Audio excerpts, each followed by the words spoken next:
Hi all, let's have a look at another Emanuel Lasker game from the 1924 New York tournament. This game I found quite interesting from a passed pawn perspective. It was against Fred Yates, so Lasker was playing black in round 17. Just a quick recap, there's a fantastic picture of this tournament at the Alamac Hotel in 1924. So standing there is Frank Marshall, there is Saveli Tartakoa, Maroczy, Gazar Maroczy, Alexander Alacoin, Richard Retty, Boglojobo. There's Fred Yates there, seated next to Capablanca, Janelski, Ed Lasker, who is actually a distant relative, of Emanuel Lasker. They actually discovered they were actually distant relatives. So they obviously had the chess gene. So Emanuel Lasker looking on that row. So let's have a look at this game, which I think is very, very easy to overlook. It's not spectacular, but I did find some interesting points myself for my own positional play. So let's see. Fred Yates played e4. Fred Yates was a British chess champion who travelled quite widely, it seems. He played in tournaments everywhere, Russia, the States. So, yeah, very, very interesting. I think he gave up accountancy to become a professional chess player and travel around the world. So Lasker played the Sicilian defence, knight f3. We have e6, which is, in a modern sense, this is a way often of getting to a Sicilian Sveshnikov, unless white plays this line, knight takes c6 instead of knight b5. So the route into a Sveshnikov, knight b5, d6, bishop f4, e5 is quite trendy. So here we see this other move, which has also seen quite a bit in its own right. So b takes c6, e5, knight d5, knight e4.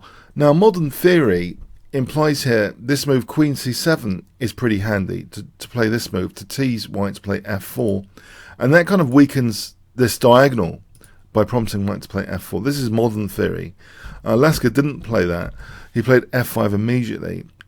Let's have a quick look here. So why is this interesting? Well, there's actually a curious king e2, and even more curious, you might think, bishop king f3.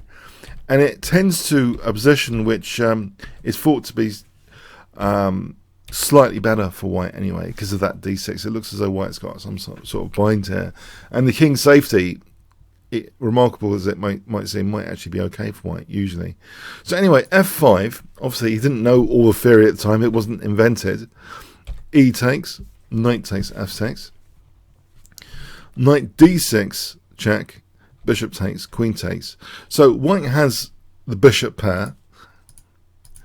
Yes, I'll be stating the bleeding obvious here. And black has these pawns, which you might think could become mobile later. So the battleground is set for the imbalances here. Specific imbalances of this particular opening. Can black liberate these pawns later and avoid any dark square disasters? Black might be vulnerable, you would think, on the dark squares here. We have queen a5 check, bishop d2, queen d5. And maybe white went slightly wrong here in playing a slightly passive move, queen a3. Perhaps there's a modern game with bishop b4 here, as in Popov against Minisakian in Sochi 2017. And that game went like this: check, king d1. I know, very, very peculiar. And white eventually, with the bishop pair and finding some safety for the king, I expect. Well, the queens came off, but white was significantly better after winning the exchange and went on to win in 57 moves. So this move, bishop b4, might be an interesting alternative to the kind of meek-looking queen a3 that was played. We have Lasker playing a cheeky check, actually, now, and bishop e3 being played.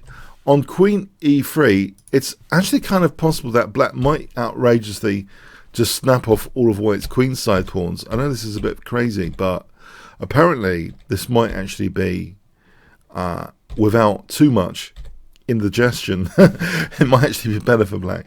So anyway, bishop e3 was played,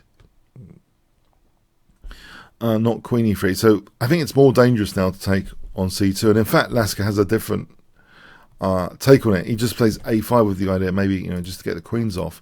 Because I think if you can get the queens off, these central pawns could be pushed forward more easily later. White castle's queenside. If bishop d3, yeah, just to have a look at this, check. This should be actually okay for white as well.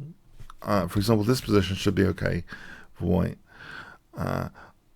If instead queen h4, then white again is slightly better. You can see the dark square control, black without that dark square bishop and weak on the dark squares. So white castle's queenside, and we have this queen b4, and Yates just took that. So you'd think, just in principle, this is doing black a favour surely. These pawns look a potential menace, and this is actually offering a tempo. Bishop c4. But even if white didn't offer d5 as a tempo, say king b1, this kind of position looks as though black's going to be annoying at some point. For example, like this, and get these pawns starting to move later. White technically might be okay though. So bishop c4, we have d5, bishop b3, knight d7. This bishop really does seem actually quite blunted by black's pawns in the centre here. We have rook he1, black castles. So both bishops don't seem that impressive actually. This bishop kind of tied down to f2 right now, and this one to a2. It's like the black rooks are blasting here, and the bishops are having to do some duties relating to the rooks. But it's relieved here with f3, relieving that bishop a little bit. Rook a6, bishop d2. Now c5, yeah, these pawns starting to look like a menace. And c4 is played, which gives, in fact, after b takes, bishop takes, a nice pass pawn potential for d4 once black can arrange it. So not immediately, because there's an e6 disaster. You can't play d4 here, potentially because there's rook takes e6 in particular. So we have knight b6, a3, bishop d7, bishop e5, rook c8. Okay, for the moment, yeah, they're locked down. The pawns are locked down. Rook d2, bishop b5, f4, bishop c4. So trying to get rid of that light square bishop. And now d4 here, and so that gives black that d5 square. f5, knight d7, so that reinforces e6. F takes, bishop g3, knight f8. Black seems to, have these pawns' potential mobility. So I think black overall is on the driving seat here. Rook e5, rook b6, bishop h4, bishop f7, bishop g3. And now wanting that light square bishop off, because it is a potential blockader on these light squares for these pawns. So we have rook e7. If bishop takes g6, knight takes g6, this position should be about equal, this kind of scenario. Okay, so we have rook e7, rook e6, and Lasker with this move doesn't mind having double pawns. He's really interested in liberating these pawns here. Pardon me. So we have rook takes, knight takes, bishop takes, h takes. So the double pawns, are they wretched? But white without the bishop pair now is significantly weaker, especially without the light square bishop. If the king can kind of come ideally, here, you could imagine it's going to support c4 and stuff. So we have bishop e5, rook f8, b3, check, king c2, and the king starts walking now, as you kind of should in general, trying to get the king to be exercised during the endgames. So the king comes out and about. Okay, white's got technically a pass a pawn here. We have rook c1 here, which gives the possibility of rook c3 check. So white parries. So white looks a little bit defensive. King c6 now. Rook e2. And now check. Check. And now king d7. This would be a mistake to venture to d5 because of this rook e5 check. You don't want to go in front of the discovered check here because there's rook e3 discovered check. And that would wreck things totally for black. White would be significantly better with the outside pass pawn and the pawn up. So, and this is wretched over here. So we have the careful, we have the careful move, King D7, not going to D5. B4, I mean, this is a bad position for white anyway. Probably better is Rook E5 slightly, but even so. Here, if King E8, this very careful move to avoid Bishop D6 check, then black's doing fantastically well here. These are two connected passed pawns, big advantage for black. But B4 kind of hastens to the ends here. We have C takes, King D1, B3, so another big passed pawn.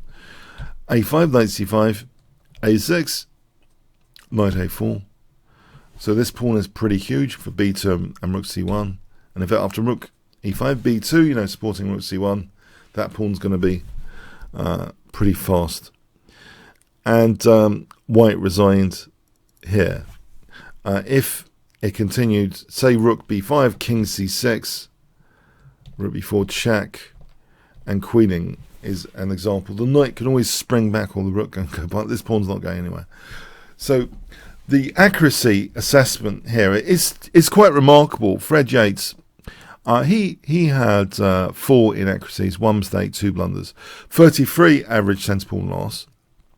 But Emanuel Lasker, 4 inaccuracies, 1 mistake, and the mistake was in the opening, playing F5, not Queen C7. So that's not his fault. He didn't know all the opening theory. So his one mistake is the opening theory move he didn't know because it wasn't in existence. And he had, in terms of blunders, 0. So it was actually 17 average centre pawn loss, 17 for Emanuel Lasker. So another highly accurate game. Nothing spectacular. As I say, the thing that caught my interest were the connected passed pawns. But I'll try and drum up a much more dramatic game, I think, for the next time. Maybe we can have meat and potato games sometimes. Exciting game, meat and potato, exciting. You can't be exciting all the time, can you? So I hope you don't mind this particular game. Let me know. Also, any mega exciting Lasker games you desperately want me to check out, please put them in the comments of the video. And okay, comments, questions, likes, subscribes, all appreciated. Check out also the Kingscrusher TV/Discord forum. In the game suggestions, there's already a fantastic Lasker enthusiast putting suggestions already for Lasker games. You might want to join him there. And in between covering neural network games and other stuff, I'll probably fling in some Lasker games. Okay, thanks very much. Oh, yes, one very, very last thing. Kingscrusher TV. If you register at Kingscrusher TV, I'll be able to invite you for a game later. So Kingscrusher TV or bit.ly/chessbold. Thanks very much. Cheers then.